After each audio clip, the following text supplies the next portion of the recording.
Hi everybody, and welcome to Zenith 3000, a Cypher game using, our GM's amazing homebrew world of Zenith, but in the future compared to the last campaign. If you are surprised at only seeing two of us on stream, don't be. We advertised it that way, and everyone else will be back next week. I'm Mare. I use they, she pronouns, and I play Erastus Brevenfeld, your amazing little tiefling who is a intuitive preside who interprets the law. Before I keep talking, because Alex is not here to do all, the host stuff, I'm going to hand it over to Abhishek. Hi everyone, my name is Abhishek Matange. I use he, him pronouns. I am playing Eris, our fantastic shape changer. They are a clever adept who has 1,000 faces, if you can already tell. Yeah, I'll turn it back over to Mare. All right. Today we do have just a special little one-on-one with myself and Abhishek. Our game master could not make it tonight, and thus he left it to whoever wanted to do things, which was me and Abhishek. Before we get started, as a reminder, this game is raising money for Doctors Without Borders, which is a humanitarian effort organization that gives much needed care around the world. I do have the donation link pinned in Twitch chat, and I'll just put !donate again for y'all if you want to take a look at what our incentives are. If anything does get donated today, I will make sure to tell everybody, natural ones, boons, assets, ciphers. I will make sure to tell our GM so we can all, and the rest of the cast, so we can get those ready. Very much needed for the rest of the campaign, because we're in deep fucking shit. You can also do !reading, which you can read, look into some of the books and things that that basically inspired a lot of the game that you are watching tonight. Am I missing anything? Bookkeeping, donations, reading, content warnings. Yeah, content warnings. If you can think it, it's probably happening. Anything that's basically going on in our real world right now, you can probably equate it to, at some point, to our campaign. Shit's heavy and shit's fucked. Oh god, I just had one more thing. What the fuck was it? Oh, before we get into our perspectives, because yes, even though Alex isn't here, we have two perspectives for you tonight. We're not going to do a full recap, but I will say that, because the full recap will be done next week, but let's just say we left the gala, we all had some breakdowns, Erastus had assassins sent after him, and his sister got caught in the crossfire. Now we are all literally at Eris's place hiding out. Couldn't have said it better myself, yeah. That's literally all it is. Yeah. All right.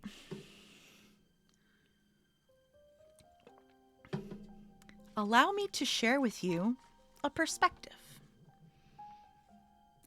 We live in a society where the concept of justice is for fairy tales and liars. If you've studied even a modicum of history, you already know the truth is fabricated by the victors, and it's the same for any quality that we, as humanity, place upon a pedestal.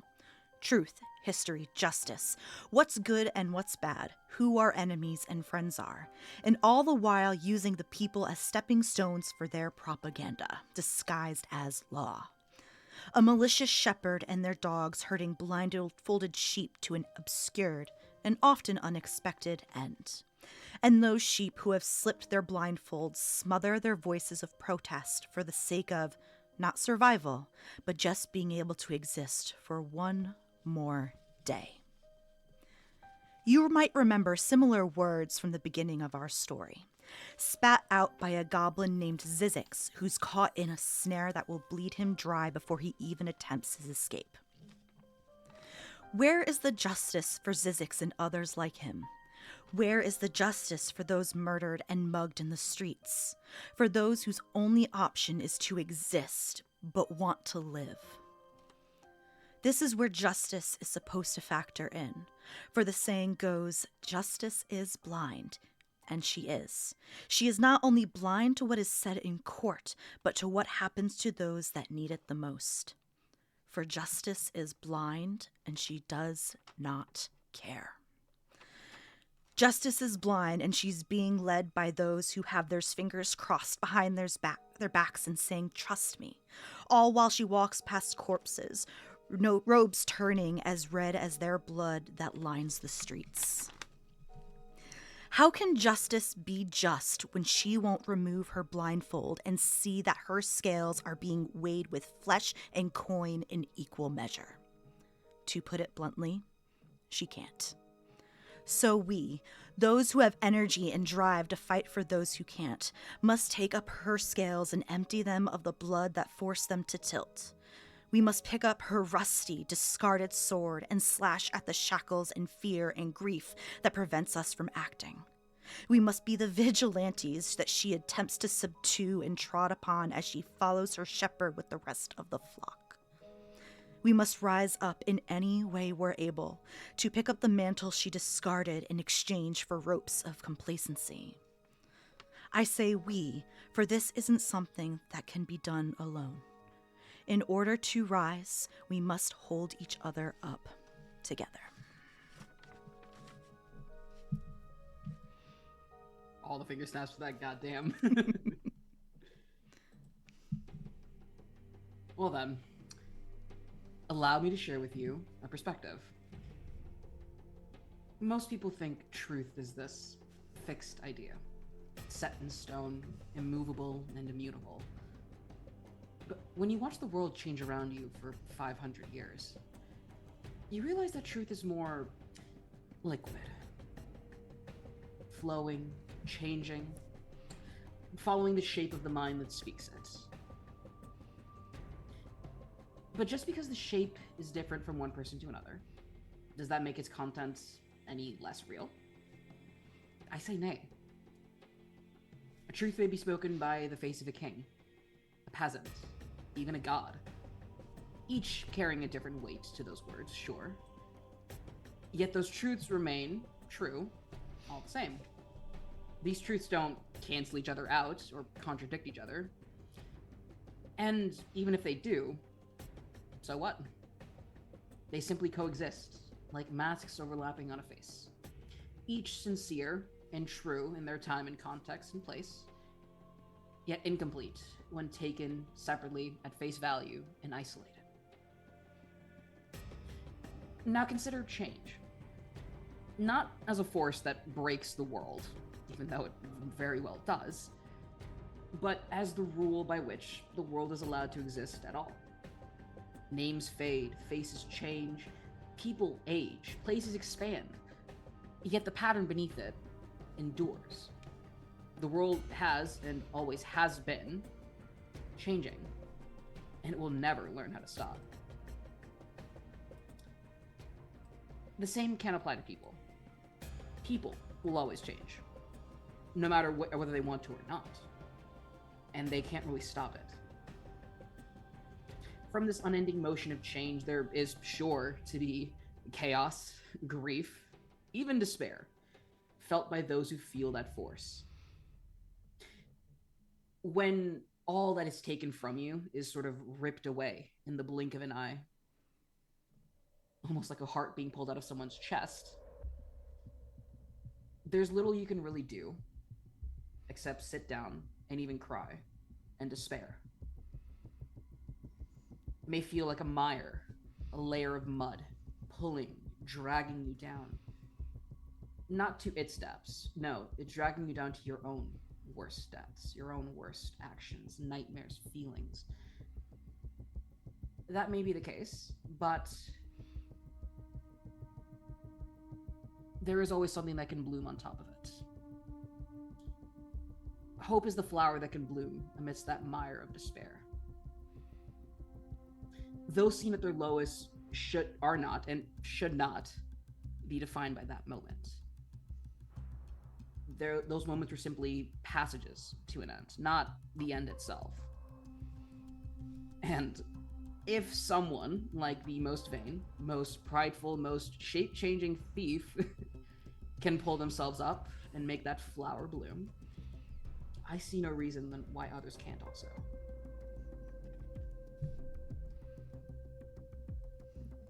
There it is. If I had any desire to do this every single week, I'd say, hey, Alex, we're going to give you a run for your fucking money. Because hot damn, I do not want to do this every week. No, I concur with that. That took all of my brain power to come up with that. Okay. With that being said, this is Eris's place. I'm just going to hand it over to you to whatever fucking room we happen to be in at this point. Because for sure. You have so many rooms. It is a whole ass mansion she has. Really, since we're probably just getting back from, I think just dropping your sister off at the hospital. Yeah. For one, I think we'd probably want to hit the showers for one. That would be nice. Showers would be good. Food would be nice. A drink would be even better. Understatement. So probably most likely either the bathroom, the dining room, or most likely for Eris, the bar. And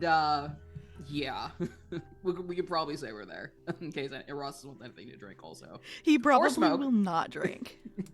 Or smoke if he works with the God. He has never been this close to going back on those bad habits than he has tonight. But yeah, so Erastus has 100% absolutely washed for like the second time today because he did shower at his sister's from the debacle at the gala. Blood number 1 and then blood number 2 after getting clean. I'm assuming, I can only imagine that either Eris pushed Erastus at the closet or pushed the closet at Erastus. Here's some fucking clothes. Honestly, yeah. Honestly, just like, yeah, clothes, here, go there.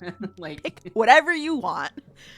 It's like several walk-in closets, like right. Of walk-in closets shapes. Within walk-in closets. Oh my god, walk-in closet inception. Mm-hmm. But I'm assuming like everyone has gotten that treatment. Go fucking shower.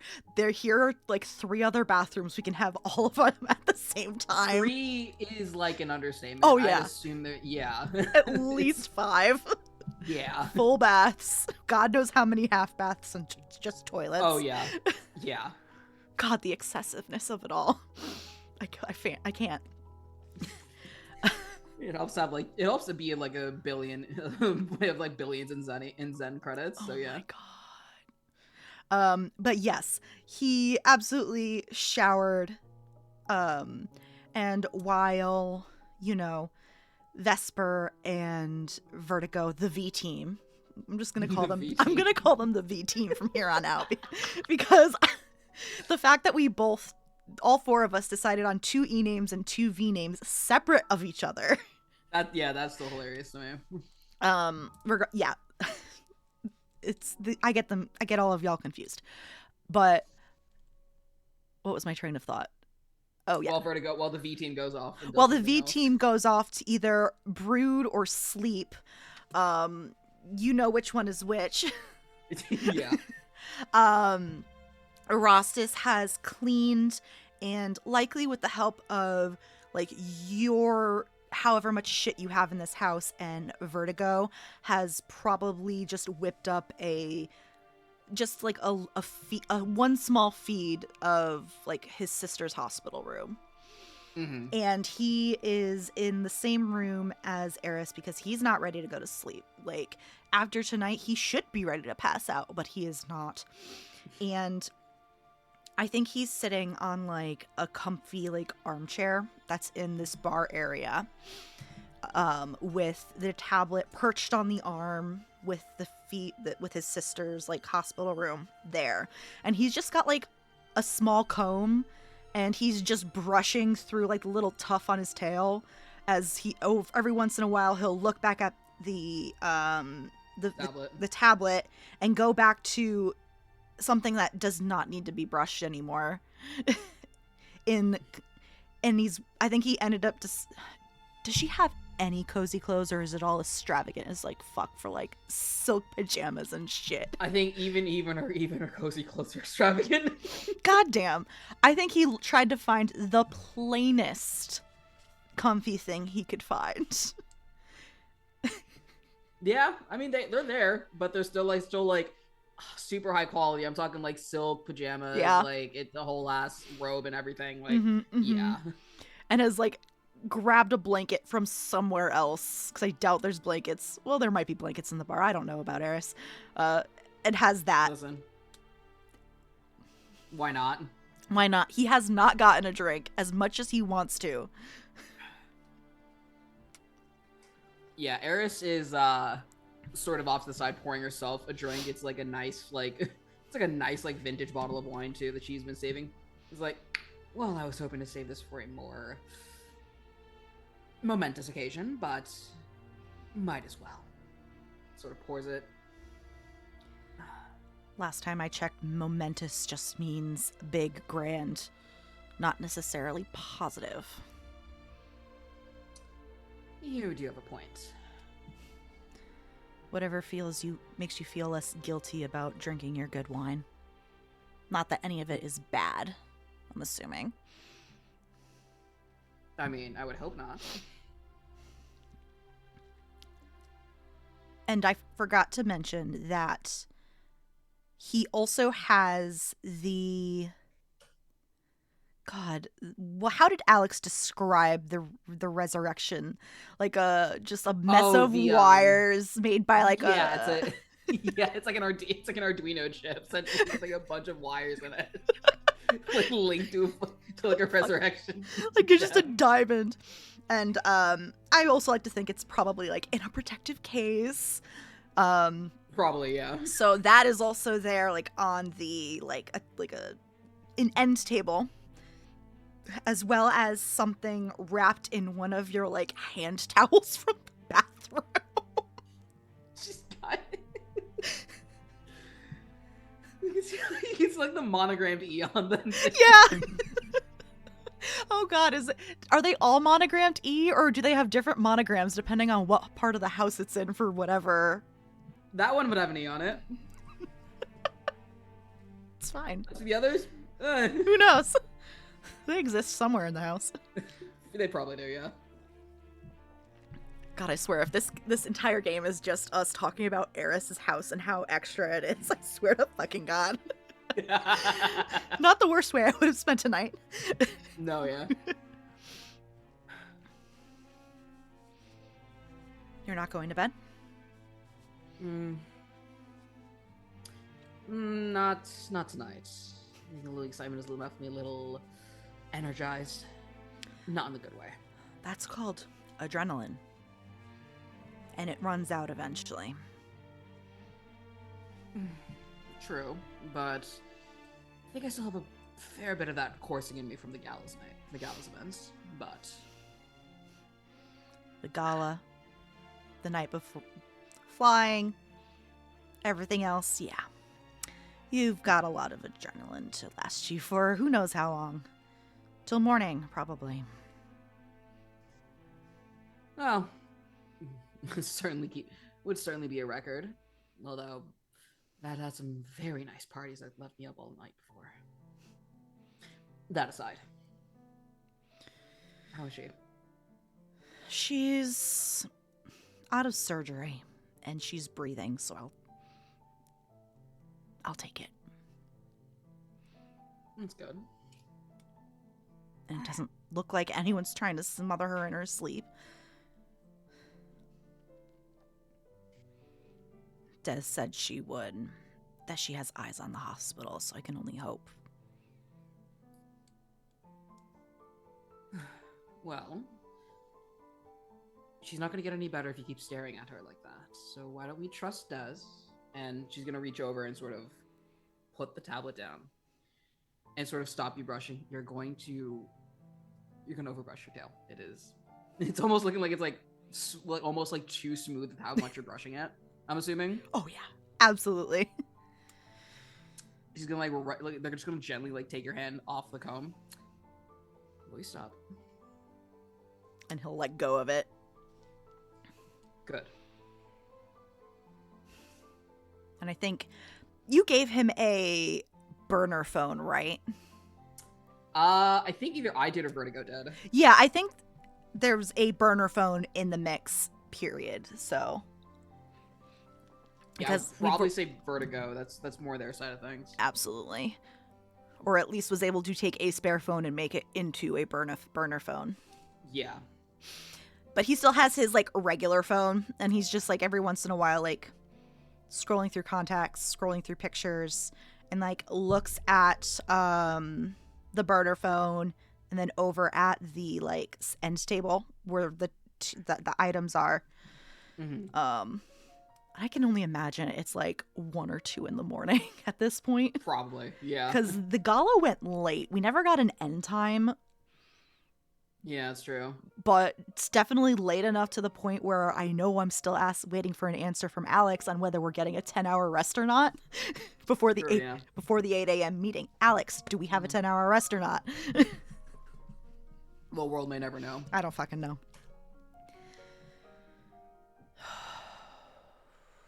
I need to make a phone call, but she might be sleeping.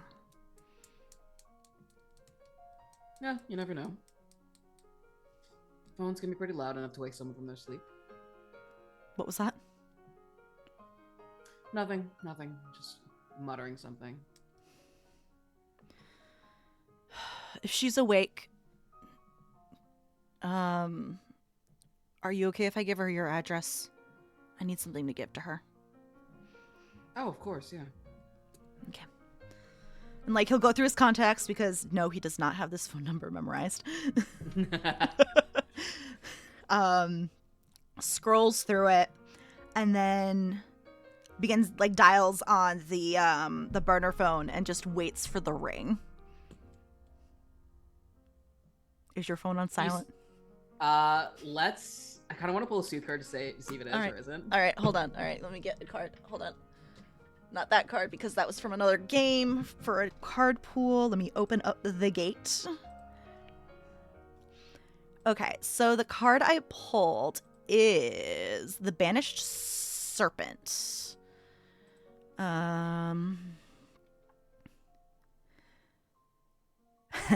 Value of 3, mysteries, rats, mirrors, and stone. Meanings: balance, exile, punishment. Vizsla no exile, but for them, then their time in the shadow, this exile was self-imposed. The banished serpent was cast out, sent back from whence it came. Banishment rids us of a problem, but it does not bring it to a permanent end. It is rarely a true solution. Rather, it is most often a punishment. We banish those who have threatened us or wronged us because exile is what they fear.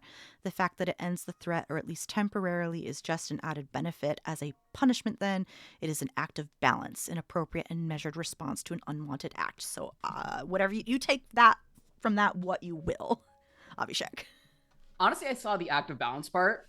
Considering my phone was already on silent at the gala, I'm going to say it's not. So it starts ringing. I was about to say, yeah, you wait a couple minutes, you wait like a couple seconds, and then a ringing does start to play. You'd probably have to like follow your ears to like sort of track the sound. It does sound super close to you. And then you realize it's coming from Eris.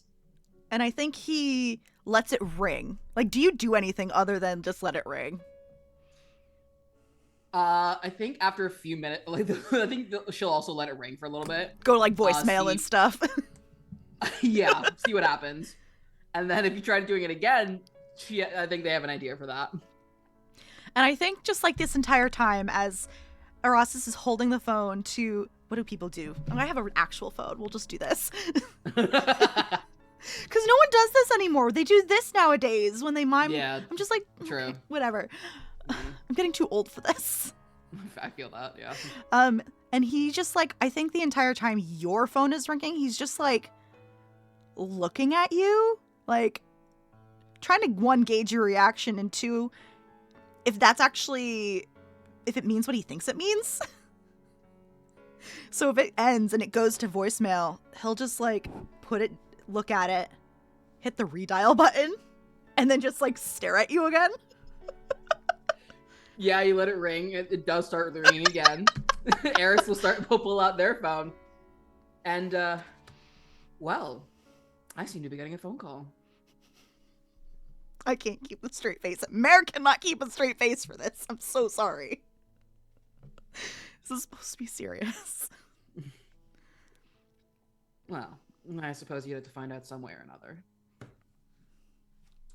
Eris will sort of hang up the phone on their end so you can put it down. And he slowly puts his phone down.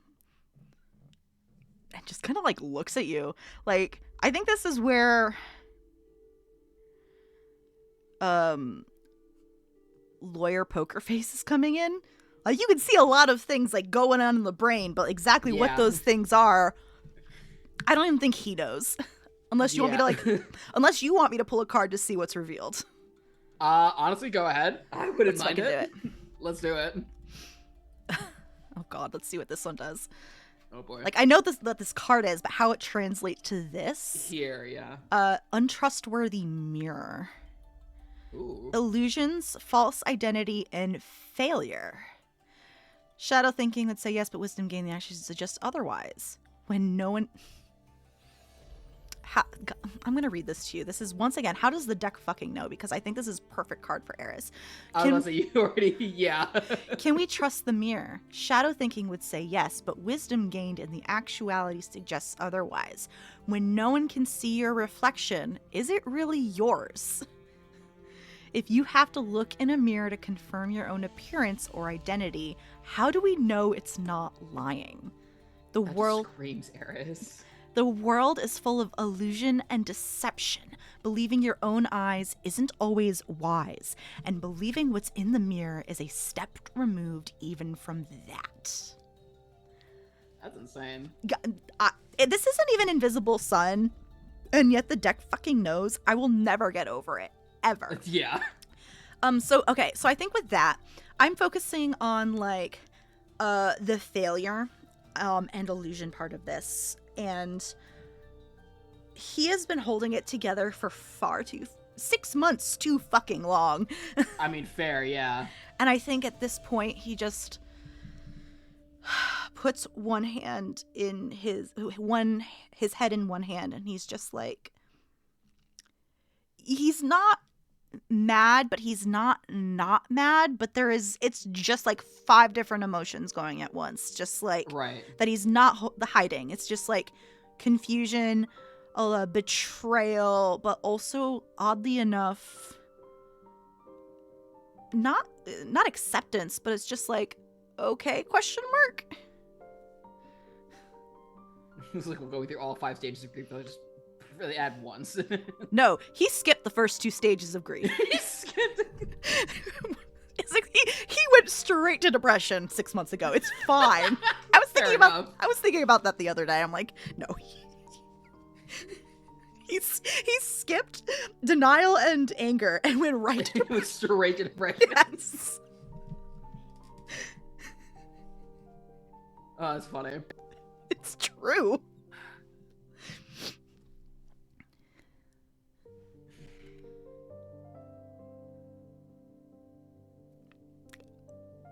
I'm waiting for you to initiate. Is in character. Yeah, that's fair, honestly. Because I don't know how to process this. Well, they do say seeing is believing, as they say. Eris will sort of walk towards you. As they do, they sort of put a hand above their head very dramatically and sort of wave it down their body. As they do, you'll watch as Eris shapeshifts it right in front of your eyes into Girard's form. And fun fact, I think I might retcon this a little earlier from what she was wearing. She's actually wearing one of Girard's dresses. Oh my god. And he just didn't fucking notice.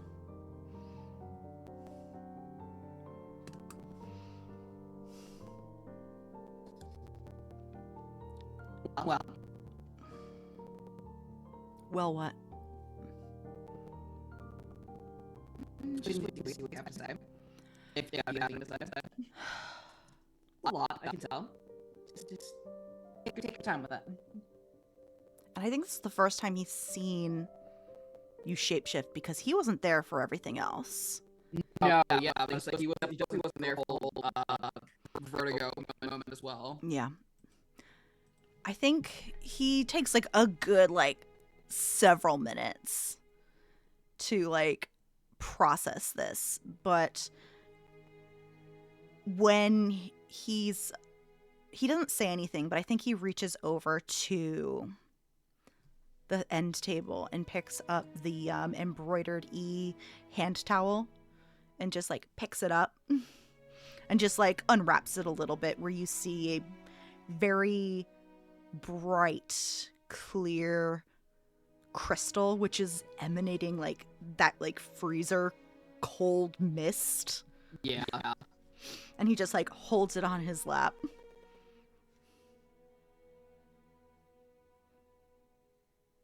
I'm debating whether to give this to you. Even after I asked nicely. Could you...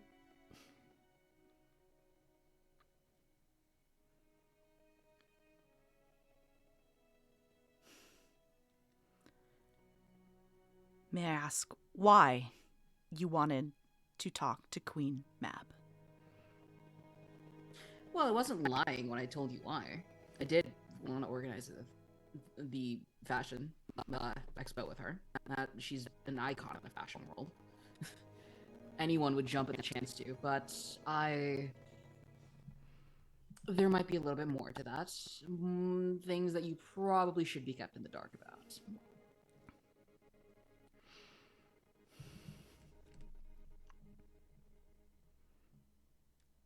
I'm having a hard time grasping that someone I've known for a good fair amount of time is also the person I've known for less than 2 weeks, as well as an individual I knew for less than 12 hours.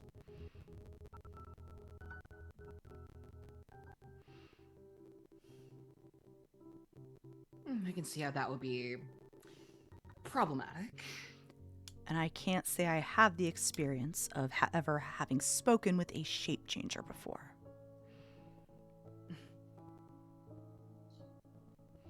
Well, I'm glad to be your first. And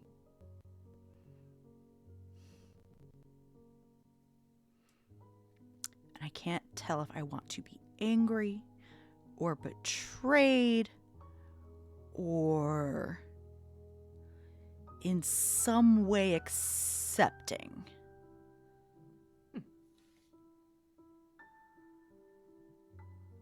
Honestly, you're taking this better than I thought you would. No, that is a farce. I'm losing my shit on the inside.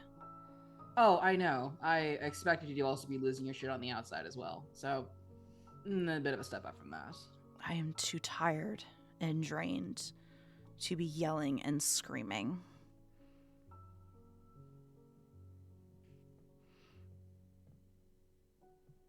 Also, have you ever seen me yell or scream in my life? Fair.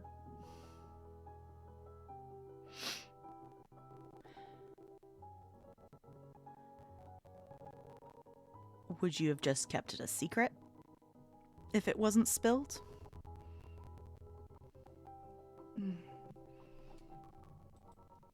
Probably. Why not just stay as... I feel like this is a controversial question to ask a shape changer.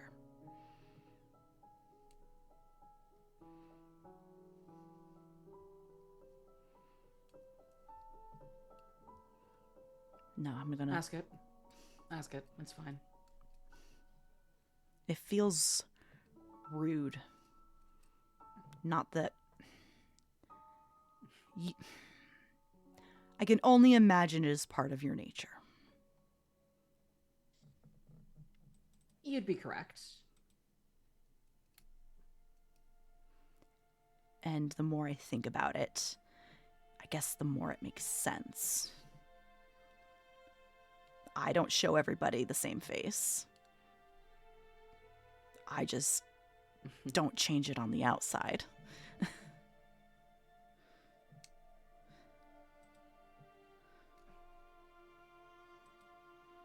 It's funny that you say you don't change it on the outside. I mean, that's all. Essentially, what I'm doing is not too dissimilar to what most people do. I just have an extra layer about how I do it.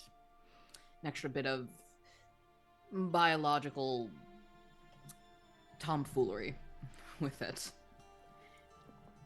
But is that really such a bad thing? Is it really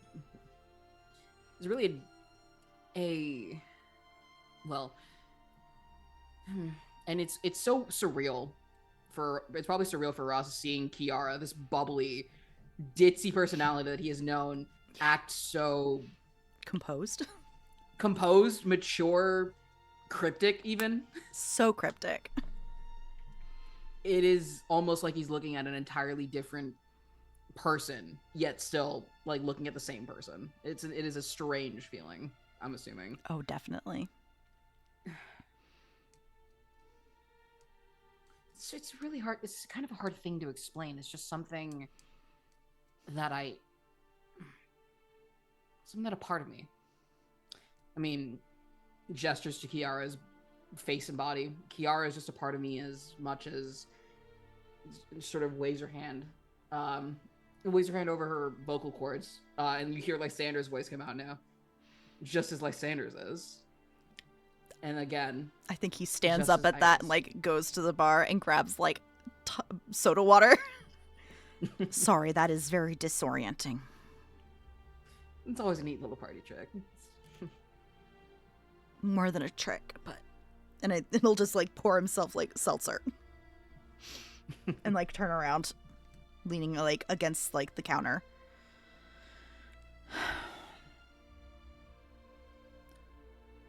So, as Kiara, or Eris, or whoever you want to answer as,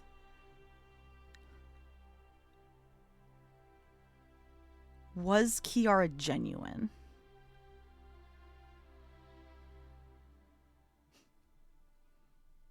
And you see a bit of a somber look, a bit more of a somber look get on her face. And she does revert back to like Kiara's voice for this.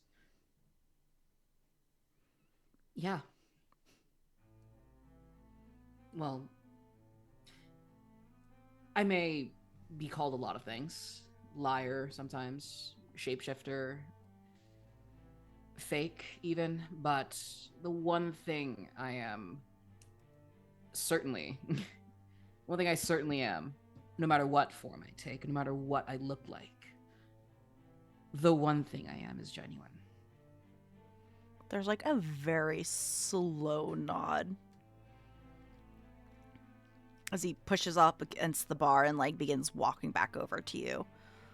And I think he'll just like sit on like the arm of the chair and not back like in it, and picks back up the crystal or ice shard that fell whenever he stood up, and like wraps it back up and like holds it out to you.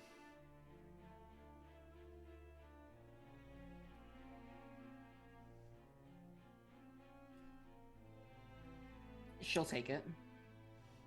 Wordlessly, but, well, almost. Thanks, E. This feels surreal in many ways, but also less abandoned, if that makes sense.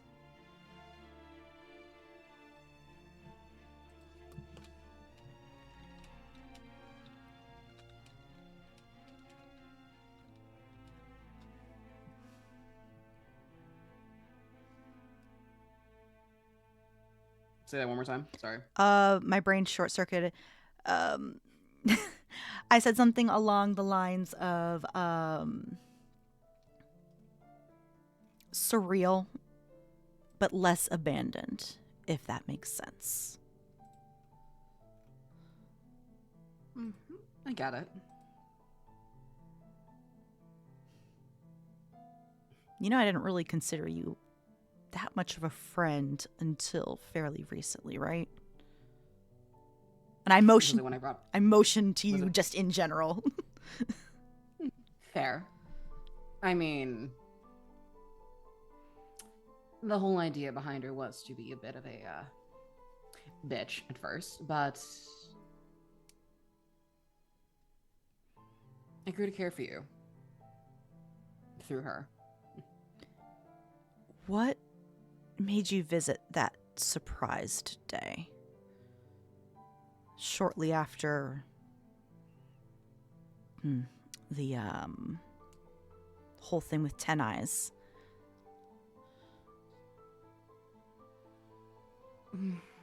Because now looking back, knowing now what I know, it almost feels calculated, but also not. Especially since you were more Rosie's friend than mine.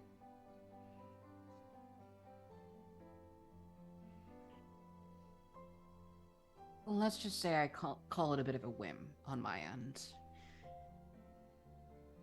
Like you said, I was definitely more Rosie's friend in this form, and we didn't have quite the connection, or really much of a connection at all, until that day with 10 Eyes.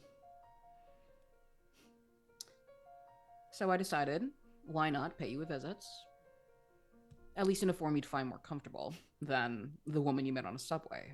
Who just tagged along because they wanted to. Well, you can't say I wasn't interested. I found you more annoying. Still do. Oh, it's hurtful. You've ruined me, E. You've heard me worse. Still. From Vesper, I'm assuming, too. Oh, Vesper. You'd be correct, but we often traded quite the barbs at each other. I always enjoyed it, though. Sounds like a long history. Never really got a chance to probe, but I learned really quickly with you that not to probe. I know your type. Yeah, it's probably better. Oh, you know my type, do you? Evasive until it suits them, answering questions with questions, and doing it all with a laugh and a smile before they go on their merry way.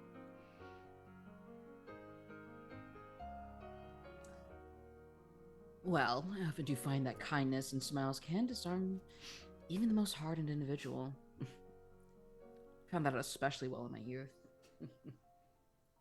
There's just like an eyebrow raise at that. 500 years ago, youth. Now you're asking the real questions. I was wondering when we get to that. There hasn't been a lot of time. And to be fair, the first time it popped up, my tongue just grew back and I had to go see Nebuchadnezzar. Right, that was outside the diner, yeah. One time I let Vesper show me up like that. If he didn't show up, we would have been dead again. Oh, for sure. I'm not putting that. I am not discounting that. Still, didn't have to be quite as flashy about it. Could have at least toned it down a little. If not less than me. This isn't a fight I will win, so I am dropping it.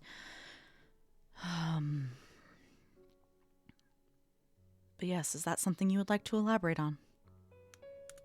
500 I will. years worth of faces. Well, we certainly have the time, so. I'm not going to sleep. Good. Then you best be prepared for a long, long story. Do we still have leftover food? Help yourself. What did we get? What did you DoorDash? I think we DoorDashed, like, whatever, Oh god, I can't even remember what we DoorDashed in the last episode. It could be anything. I think we could have gotten multiple really could be orders. anything. Yeah, probably. I think we probably did. God, honestly. I'm imagining noodles. Just Chinese. Yeah, honestly, Chinese is probably the best example. And like, I feel like most of us didn't eat much. Oh, yeah. But so it's more of a just, I'm playing with food on my fork.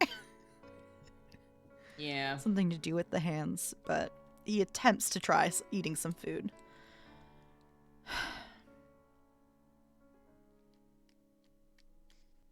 Well, I guess 500 years is quite the long period of time, I guess. Any period in particular you're curious about? The logical brain should be asking the time of the last red presents, but I'm going to be honest, I've had enough of them for quite some time. Welcome to my world.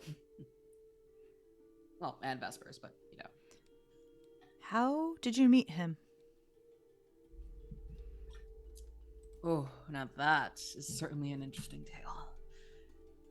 Believe it or not, Vesper and I used to be thieves. Not on the, well, not on the same side, mind you. We often crossed paths going after the same jobs. He'd get some on me. I'd usually be the one to get a bunch on him. Would he say the Much to his same? chagrin. He'd probably lie and try to say we were even on it, but I know the truth.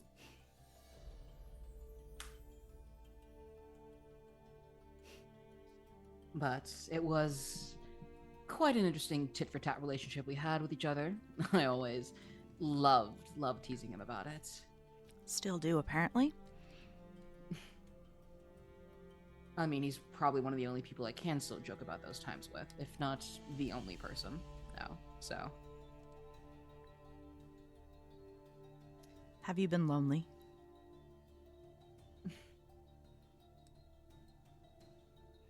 It's certainly been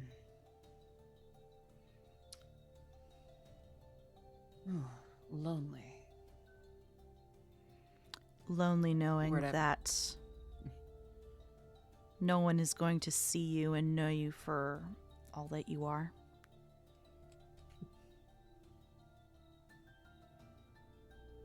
I'd be lying if I said no. But it's a feeling I sort of accepted long after the first red presents happened. When I first heard about those, albeit somewhat ridiculous legends about me popping up, I never could quite get over that. Legends and stories have a way of evolving over a long time. Oh. Oh, definitely. Seen God knows how many versions of that tale pop up. Eris the Faceless, Eris the Wandering Spirit of Enuma Elish, the ever-present, ever-faceless embodiment of change. Oh. Oh, so many in those 500 years, but they're all interesting. For a while, at least.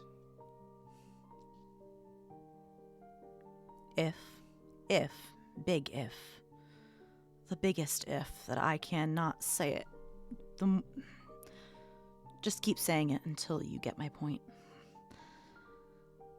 If we get out of this in one piece. Are you staying in Zenith? That's a good question. I've lived here for longer than I would care than longer than I would have cared for at first, but I don't know. The city definitely has its charms, especially nowadays, but it's kind of gone to hell. Part of me does. There is that. But there's a part of me that would like to go beyond. Do you think that'll happen naturally?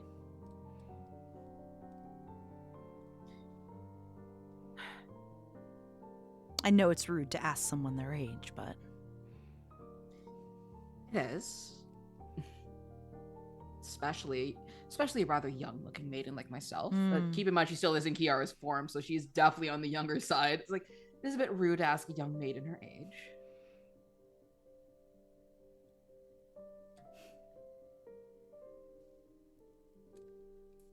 I think it's more apt to ask, how old should you look? Well, if you want to know the answer to that, you might want to close your eyes. He'll look away. Not close his eyes, but avoid his gaze. And you sort of hear, you sort of look away for a moment. Eris, as you sort of turned away, Eris will actually shapeshift away from her, from Kiara's form into her more natural self, actually, probably her most natural self, even aside from like her changeling, like her changing, her actual changeling form. Yeah. Damn. Yeah, that's, and it is surprisingly, it's not that different compared to what she normally shows off herself as Eris. However, obviously her skin is blue, or is more like a dark gray blue. Her eyes are her pupils are completely white. Her sclerae are black. Her hair is turned completely white. The only thing left that can really make sure that you can still identify her as Eris, that still golden circlet of crown is still circling her head. But she looks, when you would turn around, you see that she looks older and old. Like she looks more gaunt. Like the crow's feet are definitely more pronounced. Her cheekbones are definitely more out, and she looks just more gaunt, frail, skinny, and just old. Almost. She almost has to like hunch over a little bit, grab onto the table, like chair for support a little bit. I'd rather not stay in this form longer than I have to, so I apologize. I'm sorry. No, it's fine. I don't show this off to many people. You look good for your age. And there's just like a small crack of a smile. Well, flattery will get you somewhere. And sort of after that, they'll sort of revert back to how Eris normally looks. Much better.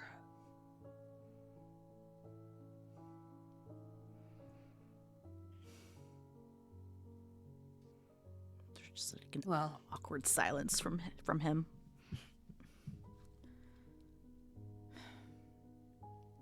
So what now? Now we figure out a way to deal with those red presence bastards again. And find out a way, hopefully, maybe even, find a way to make sure this doesn't happen again. Do you have any ideas? Well, I only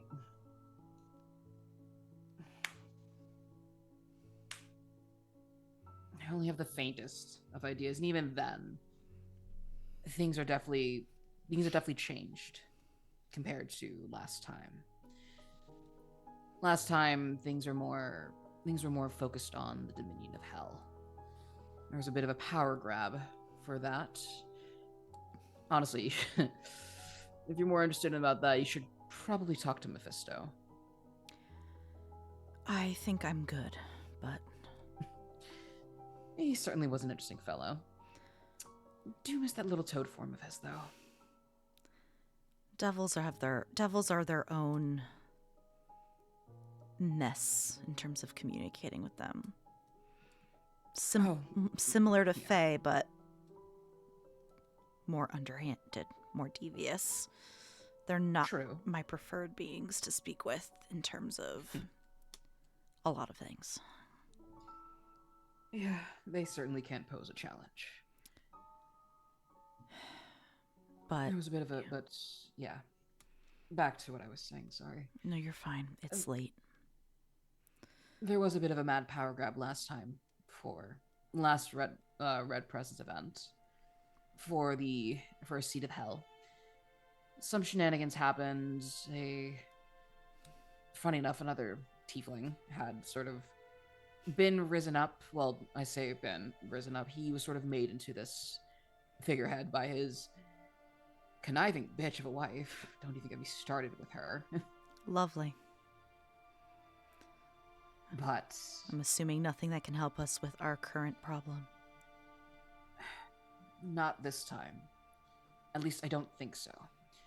Because this Wed Presence event seems to be more focused. And they sort of gesture around them. Here. In this plane. Focusing on the people here. Instead of trying to affect something in somewhere in another plane entirely. And then there's like a very quick pause as you see him grip like the arm of like the chair or whatever's nearby. The accuser. Yeah, that is one name for him. He is very much a piece of work. You are very fortunate at the gala. Don't I know it? He spoke, but he wasn't even using magic. It was a force of will and personality, and I have dealt with my fair share of forces of personality.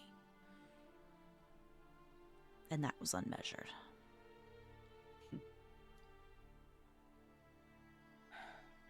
The amount of bitches and assholes you meet in a courtroom. I can only imagine.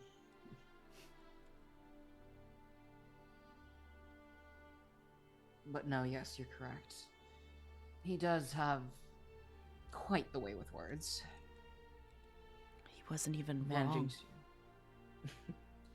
Didn't feel wrong.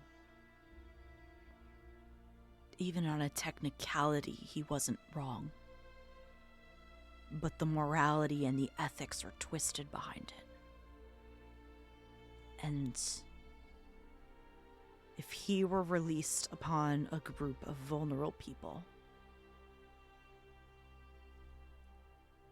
it would be far worse than what happened tonight. Indeed. If you put him out on the sprawl with people who are angry and hurt and have nothing to lose.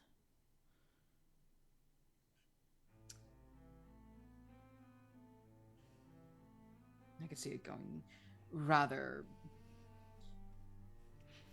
Pear-shaped is a bit of an understatement, but you get my vision. You get my mind. You get what I mean. It would be probably the worst case scenario possible. I don't even think we know what he wants. Or Perry, or perigee and apogee. And I don't know. Well,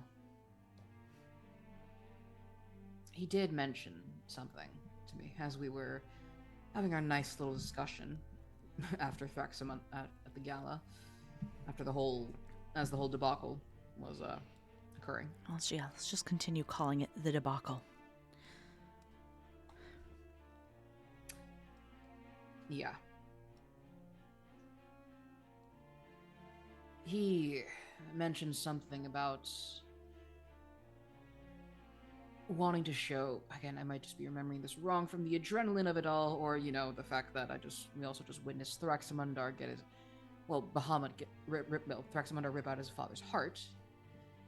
But he did mention something about, I think, wanting to prove that people truly are the worst versions of themselves. He's wrong. Normally. He's absolutely wrong. I agree.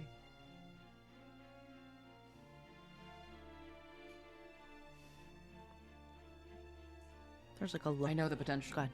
Oh, yeah. I know the potential that people can have for change, both good and bad. I've seen it over these 500 years. Hell, I was someone who changed.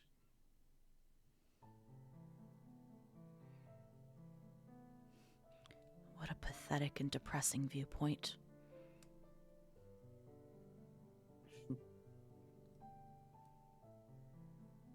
It's so short-sighted.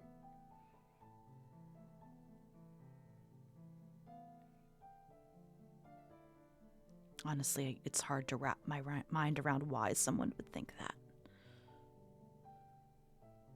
Well, you can maybe think of a few things. They simply hate the world and everyone in it, possibly even including themselves.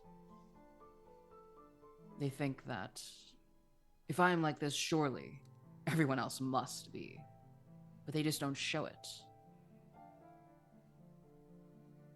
Why? Why do they hide behind these faces, these masks? They're just trying to justify themselves. At least, that's the way I see it.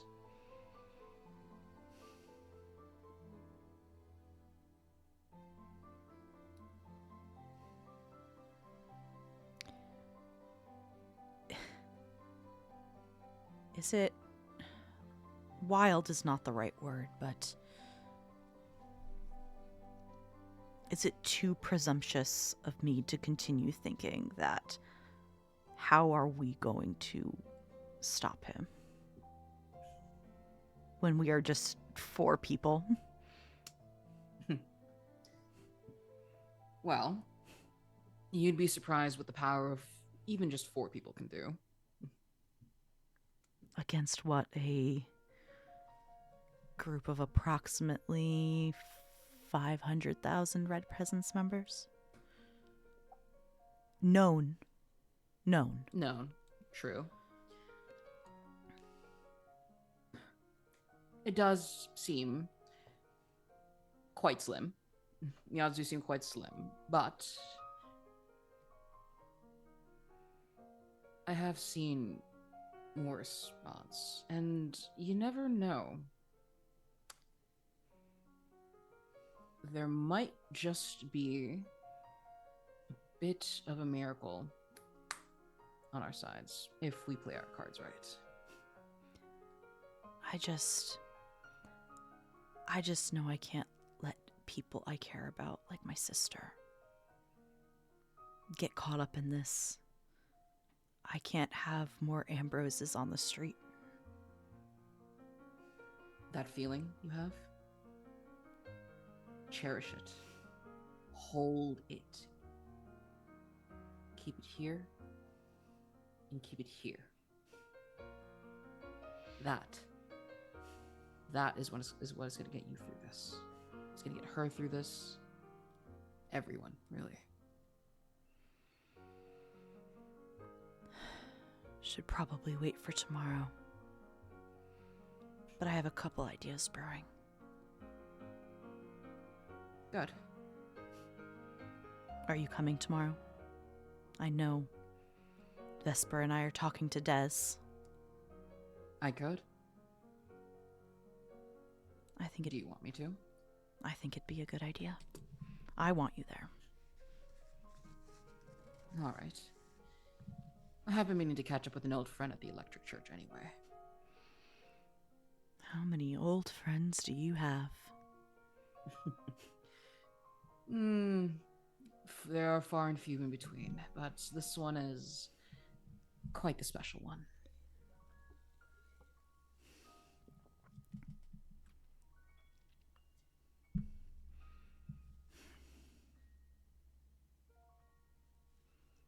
We'll see. But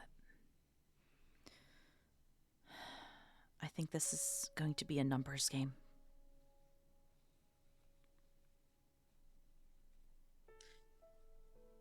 Probably. Hell, even back then we did have the divers on our side too. It's true. Well, the drowned. We could. You could talk to Des about that, should you wish, tomorrow. I think we're gonna have to.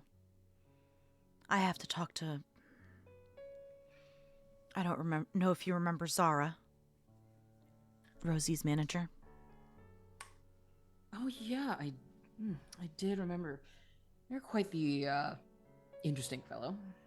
She's back in the city. Oh, and that's news. She knows Des. Well, apparently, she has stuff to give to me.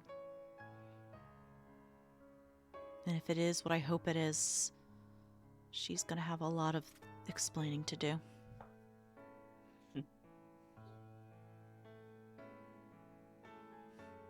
Well, now I definitely need to be there then. Were you aware that Rosie was making an album called The Code Talker EP? Did they ever mention it to you?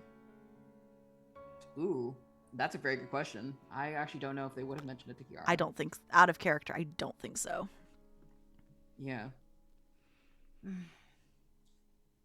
We didn't really talk work that much when we did hang out.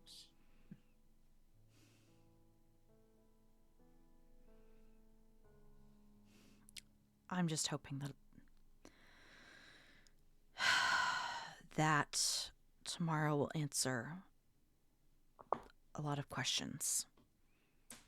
Why Callum put a hit out on Rosie. Why... what they were working on.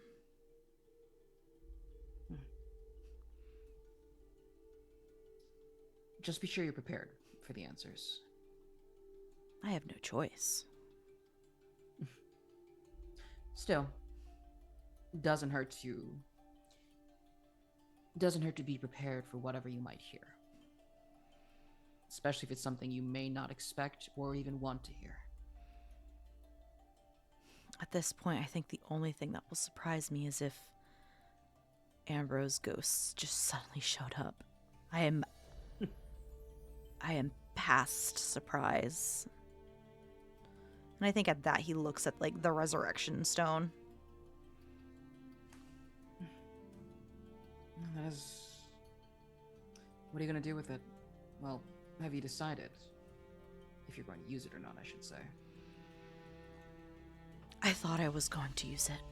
I was so sure that I was going to use it when I saw it on the auction list. But when I got... when I got it in my hands, it did not feel right. Even though I have every legal means to use it.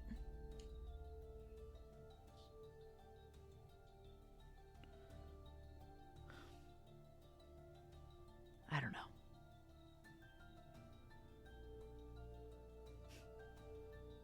I don't know. What would you do? With the power to resurrect someone?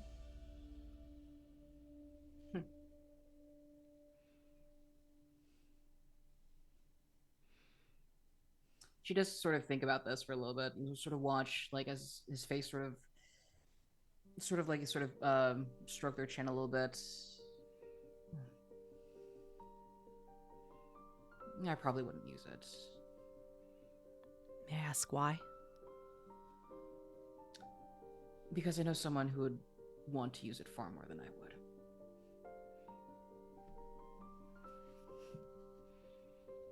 Would you use it for them? If they asked.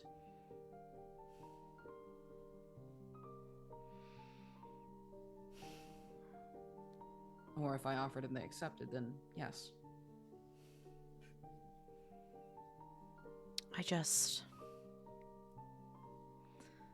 I don't know exactly what Rosie was doing. They were working with the Delvers, well, the Drowned, and giving financial assistance, and you've heard their music. There was so much criticism against Zenith and the government, and if anyone knew we were dating in a more public manner, they would probably be shocked. Just for matter of our occupations. It did always strike me as a bit ironic that you two were together. It was not lost on us. It wasn't. I don't know what they think I don't even know where to begin to think where their thoughts were, but I've always viewed what I did as working from the inside out for change. But over the last handful of years, I think I got a little lost on the way.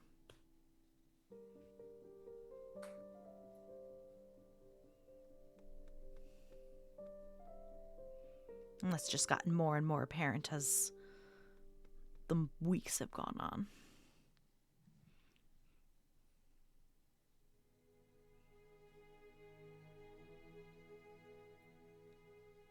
But yeah. I feel like if I used that resurrection stone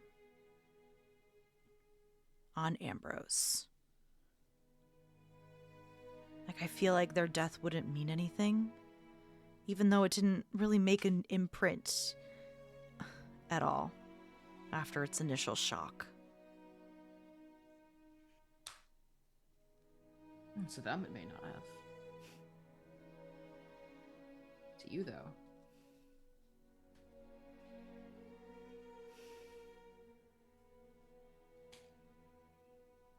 To me, their parents, their friends.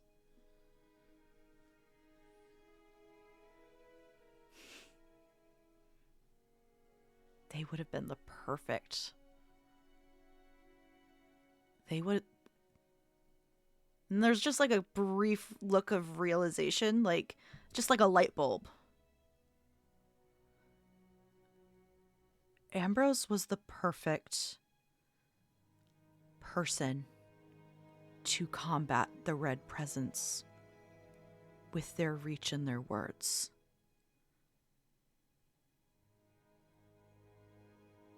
You're thinking that's why?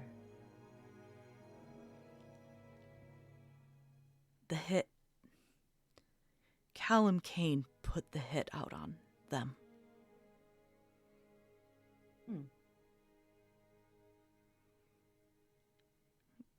Des got that information to me tonight.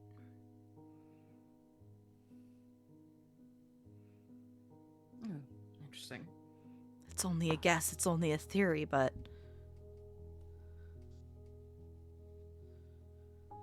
As good a theory as any.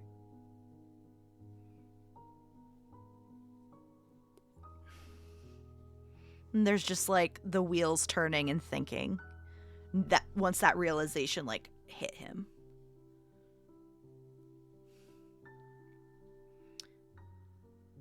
It needs to be tomorrow. We need to talk to Des. Well, all right then. And I think he just stands up. Hey, Eris. Yes, Erastus? You're a pretty good friend. Thank you for being forthright and honest with me. I don't expect to see that side of you tomorrow. You probably won't. But you're welcome. You're a good friend too.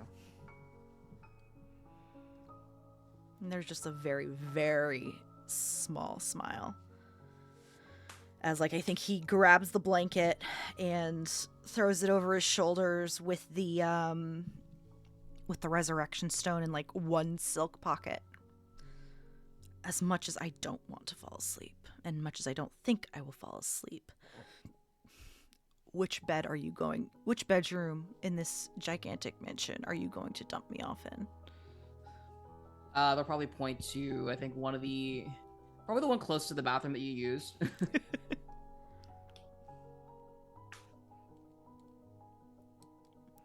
Right here's fine. And there's a nod, and I think he's about to go in before he turns back. If there's anything you need, as anyone, let me know. I will.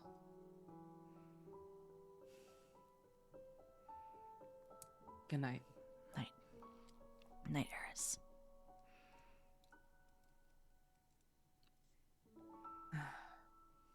And sort of, she'll just walk off. You can see a bit of a smile sort of forming on her face as she, like, sort of walks away. But,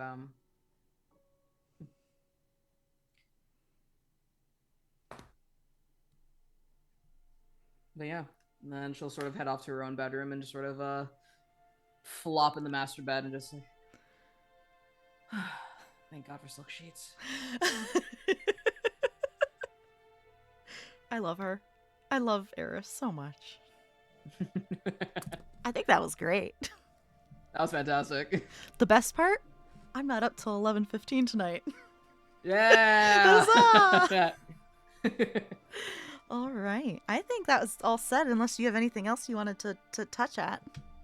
I think I'm all good with that too, honestly. Hell yeah. All right. Let's do our regular sign-offs. Oh god, it's going to be super fucking quick. Shit. Oh yeah. You go while I look for a raid. Okay. Hi everyone, my name is Abhishek. I have been playing Eris in this lovely interlude episode. I usually can be found on the interwebs at neon_Raiden, or some variation of that. Usually I think it's neon Raiden, like no underscore on BlueSky. I am currently not on any other projects at the moment. But if you like what you see and you want to cast me in your projects, and you would like to have me apply, feel free to send me the application. I would love to be a part of your projects, be that voice acting or TTRPG stuff otherwise. So yeah, that's me. And hey, I'm Mare. I use they, she pronouns, and you can find me on all applicable social media at Archmage of Dice. We are doing, you'll see us next week at 8:15 p.m. Eastern, 5:15 p.m. Pacific, returning with the full cast, with the consequences of Alex's bullshittery upon us. And we have a bunch of other games right now. I'm running a game called the Indigo Nexus, a game of Invisible Sun, premiering on February 21st at 1 p.m. Eastern. But every Saturday up until then, I will be introducing a new one-on-one for each character. Last week was Adrian, played by Ian DePriest, and this week, 2 days from now, on the 24th, will be Rowan, who is played by Tiki Head on all the socials. Also stick around on Sundays for Nightmares on the Frontier. They are hitting their penultimate episode this weekend. And then the finale next week. And they have special guests, the creator of the setting. So excited. In the meantime, we're going to go raid Katie Quixotic. We'll see you next week. And thank you for joining us in this small little interlude episode, which we will eventually figure out a title for. Sure, yeah. Good night, everybody. Bye.